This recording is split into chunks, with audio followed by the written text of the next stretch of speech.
भारत के इतिहास की कुछ कड़वी सच्चाइयां सिर्फ किताबों का हिस्सा नहीं है, वो हमें समझाने के लिए काफी है कि समाज जब गलत मान्यताओं को धर्म, संस्कार और सम्मान की परतों में लपेट देता है तो सबसे बड़ा नुकसान उसी समाज की सबसे कमजोर इकाई को होता है। और पुराने भारत में वो इकाई थी महिलाएं। सती प्रथा इसका सबसे डरावना उदाहरण है।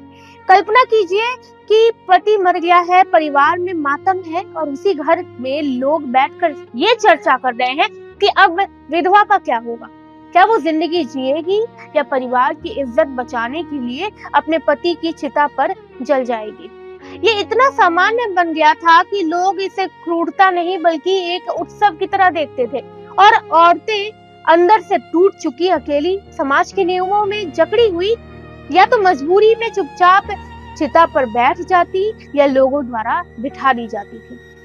धर्म और समर्पण के जो चेहरे दिखाए जाते थे उनके पीछे डर, दबाव और हिंसा छिपी होती थी जिसे कोई देखना ही नहीं चाहता था। सती प्रथा की शुरुआत कब हुई इस पर इतिहासकारों का विवाद है, लेकिन 510 सेंचुरी के ईरान इंस्क्रिप्शन में इसका पहला लिखा प्रमाण मिलता है। यानी लगभग 1500 साल पहले से ये कुप्रथा जीवित थी। पर दिलचस्प बात यह है कि जैसे जैसे समाज जटिल हुआ, राज्यों की लड़ाइयां बढ़ी और पितृसत्तात्मक नियंत्रण मजबूत हुआ, सती का सांस्कृतिक दायरा भी शक्तिशाली और उच्च वर्गों में फैलता गया। खासकर राजपूत राज्यों में तो इसे सम्मान की पट्टी लगा दी गई, ऐसी पट्टी जो भीतर की क्रूरता को ढक देती थी।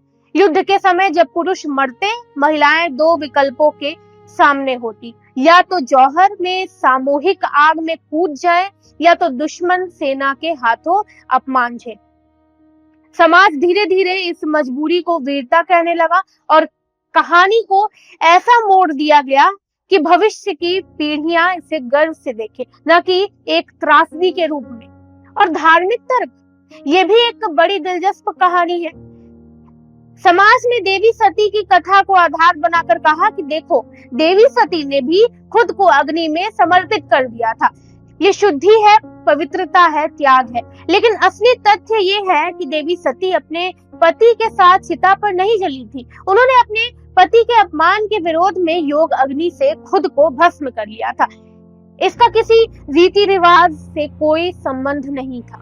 फिर भी समाज ने इस मिथक को तोड़ मरोड़ कर ऐसी परंपरा बना दी जिसमें औरत को कहा जाता, अगर तुम सती हो जाओगी तो तुम्हें स्वर्ग मिलेगा, मोक्ष मिलेगा और तुम्हारा परिवार पवित्र हो जाएगा। जबकि असलियत ये थी कि विधवा के पास कोई विकल्प बचता ही नहीं था। उसे अशुभ माना जाता था, परिवार में बोझ माना जाता था, पुनर्विवाह लगभग असंभव था और संपत्ति पर उसका हक समाज को पसंद नहीं आता था। ऐसे में ये प्रथा एक तरह से समस्या का सामाजिक समाधान बन गई थी, जहाँ समाधान में विधवा की मौत थी। अगर आप सोचें कि सती एक आध्यात्मिक स्वेच्छा से होने वाला काम था तो असल कहानी देखिए। पति का अंतिम संस्कार हो रहा है, चिता सजी है, लोग ढोल नगाड़े बजा रहे हैं, महिलाएं मंगल गीत जैसी आवाजें निकाल रही हैं, मानो किसी विवाह का माहौल हो। विधवा को सुहागन की तरह सजाया जाता है, लाल कपड़े, चूड़ियां, हल्दी, और उसे चिता की ओर ले जाया जाता है। कई जगह पुरुष तलवारें और लाठियां लेकर खड़े रहते हैं ताकि स्त्री डरकर भाग न जाए। कई बार उसे बेहोश किया जाता है, कई बार रोती चीखती हुई महिला को जला दिया जाता और उसके बाद उसी जगह एक सती स्थान बना दिया जाता जिससे लोग देवी का मंदिर कहकर पूजा करने लगते थे। अब आप खुद सोचिए कि अगर ये समर्पण था तो लोग क्यों पहरा देते थे, अगर ये मोक्ष था तो महिलाएं क्यों भागने की कोशिश करती थी, और अगर ये धार्मिक काम था तो क्यों किसी भी शास्त्र में इसे अनिवार्य नहीं किया। इस परंपरा की सबसे कड़वी सच्चाई ये थी कि सती का इस्तेमाल सिर्फ भावनात्मक या धार्मिक आधार पर नहीं बल्कि सामाजिक और राजनीतिक फायदे के लिए भी किया गया। विधवा बच जाए तो संपत्ति की लड़ाई, विरासत का डर, सामाजिक असुविधा, इन सब परेशानियों से परिवार बचना चाहता था। समाज ने समस्या का समाधान निकाला, विधवा जीवित ना रहे, इसलिए सती को कुल गौरव, शौर्य, सम्मान जैसे लेबल लगाए गए। ताकि असल मकसद छिपा रहे और ये कुप्रथा पवित्र दिखे। फिर 19वीं सदी आई, वो दौर जब आधुनिक विचार, सामाजिक सुधार और तर्क ने पहली बार इस प्रथा को चुनौती दी। राजा राम मोहन राय जैसे सुधारकों ने इन क्रूरताओं को देखा, अनुभव किया और खुलकर इसका विरोध किया।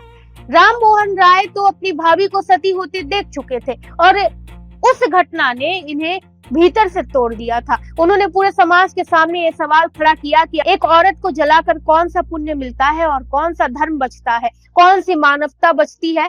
उनकी इसी लड़ाई के बाद सन 1829 में गवर्नर जनरल विलियम बेंटिक ने बंगाल सती रेगुलेशन एक्ट पास किया और सती प्रथा को गैर कानूनी घोषित कर दिया। बाद में यह कानून पूरे भारत में लागू हुआ। पहली बार विधवाओं की जिंदगी में उम्मीद का दरवाजा खुला, लेकिन सोचने वाली बात ये थी कि ये एक प्रथा कानूनी तौर पर बंद होने के बाद भी कई जगहों पर वही मानसिकता जिंदा रहती है। उसका सबसे दर्दनाक उदाहरण 1987 में राजस्थान के देवराल गांव का रूप कवर मामला है। एक 18 साल की लड़की जिसकी शादी को 1 साल भी नहीं हुआ था, उसके पति की मौत के बाद उसे सती बनाया गया। गांव ने इसे महानता का प्रतीक बताया, समारोह किए और उसे देवी की तरह पूजा।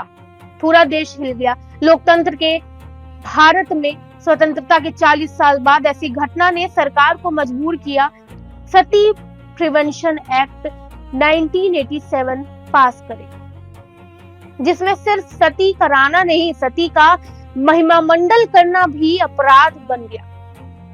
आज सती प्रथा लगभग खत्म मानी जाती है, लेकिन इसकी परछाई अभी भी देश के कई हिस्सों में दिखती है। सती स्थलों के रूप में, लोक कथाओं में, गीतों में, उस मानसिकता में जो विधवा को आज भी बोझ समझती है। असल में सती धर्म की परंपरा नहीं थी, ये एक सामाजिक रोग था जिसे सम्मान, संस्कृति और मोक्ष के नाम पर बढ़ाते बढ़ाते एक ऐसी व्यवस्था बना दिया गया था जहां औरत सिर्फ 2 ही रूपों में स्वीकार की जाती थी, या तो पति की पत्नी या पति की चिता की राख। सती हमें ये सिखाती है कि जब समाज सवाल पूछना छोड़ देता है, जब गलत को सही दिखाने के लिए परंपरा की ढाल बना दी जाती है और जब इंसानियत से बड़ी व्यवस्था पैदा हो जाती है, तब ऐसी ही क्रूरताएं जन्म लेती है। ये इतिहास का वो अध्याय है जिसे मिटाया नहीं जा सकता, लेकिन उसे सिखा जरूर सकता है, ताकि किसी भी समाज में, किसी भी समय, किसी भी महिला को फिर कभी आपके सामने अपनी जिंदगी इस तरह चिता पर ना रखनी पड़े। तो आपको ये वीडियो कैसा लगा, एक ऐसी कुप्रथा के बारे में जानकर जिसे धर्म से जोड़ा गया? अगर आप सती प्रथा के बारे में और कुछ भी जानते हैं तो अपनी प्रतिक्रिया कमेंट सेक्शन में जरूर दें। धन्यवाद।